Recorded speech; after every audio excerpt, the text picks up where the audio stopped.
प्रभु यीशु के मधुर नाम में एक बार फिर से आप सबको जय मसीह की और वॉक विद गॉड चैनल में आप सभी का स्वागत है। एक वचन हम देखते हैं यहोशू की पुस्तक 1 अध्याय और उसके 8वें वचन में परमेश्वर अपने दास यहोशू से कहता है कि मेरे दास मूसा की मृत्यु हो गई है और अब तू वचन पर ध्यान दे, व्यवस्था पर ध्यान दे, व्यवस्था के अनुसार अपने जीवन को व्यतीत कर। क्यों कहते हैं परमेश्वर यहोशू से? इसका अर्थ है, लगता है उस समय पर यहोशू का ध्यान व्यवस्था पर नहीं था और परमेश्वर चाहते हैं आज भी कि आपका ध्यान व्यवस्था पर हो, वचन पर ध्यान दें। जानते हैं आप, कई दफा हम उन बातों की ओर ध्यान देते हैं जिन बातों को हम बदल ही नहीं सकते, जिन बातों को हम परिवर्तित नहीं कर सकते, हम उन बातों पर ध्यान देते हैं। उदाहरण के लिए, मैं मशकों में पानी भर सकता हूं परंतु मैं उसको दाखरस नहीं बना सकता। मैं पत्थर हटा सकता हूं परंतु लाजर को जीवित नहीं कर सकता।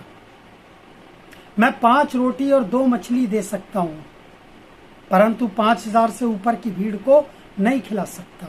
जानते हैं, कई दफा हमारे जीवन के अंदर हम उन बातों को बदलने की कोशिश करते हैं जो हम बदल ही नहीं सकते,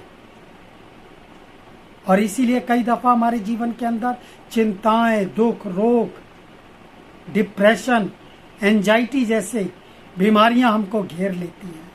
और इसीलिए प्रभु का वचन हमें बारंबार इस बात को सिखाता है, बताता है कि जीवन की हर परिस्थिति के अंदर आप प्रभु की तरफ देखकर प्रभु के वचन का पालन करते हुए, उससे प्रार्थना करते हुए आगे बढ़े। जानते हैं आप, जिस दिन मैंने अधिक स्ट्रेस लेना बंद कर दिया, जिस दिन मैंने उन बातों को जिनको मैं बदल नहीं सकता, मैंने सोचना बंद कर दिया, उस दिन से मेरे जीवन की आधी टेंशन खत्म हो गई। मैं आपको उत्साहित करना चाहता हूँ मेरे भाई और बहनों, प्रभु का वचन कहता है ऐसी परिस्थिति में जब आप किसी चीज को नहीं बदल सकते, आप क्या करें? यिर्मयाह 33:3 वो कहता है, उन परिस्थितियों में मुझसे प्रार्थना कर, तब मैं तुझे बड़ी बड़ी और कठिन बातें बताऊंगा जिन्हें तू अभी नहीं समझता है। हालेलुया। सो जब आप जीवन के कठिन मार्गों में जा रहे हैं, दुख में है, तकलीफ में है, प्रभु के वचन को पढ़ें, प्रभु से प्रार्थना करें। ध्यान रखें, जो आप कर सकते हैं वो आप करें, परंतु जो आपकी सीमा से बाहर है, जो आपके बल और आपकी ताकत से बाहर है, वो परमेश्वर पर छोड़ दें और वो आपके लिए परमेश्वर कर देंगे। परमेश्वर पर छोड़ने का अर्थ क्या है? प्रभु से प्रार्थना करें। जब आप प्रभु से प्रार्थना करते हैं, जब आप प्रभु के वचन को पढ़ते हैं, इसका अर्थ होता है आप अपने जीवन की प्रत्येक परिस्थिति को प्रभु के हाथों में दे रहे हैं और प्रभु आपको आशीषित करेंगे, प्रभु आपको छुटकारा देंगे। हालेलुया।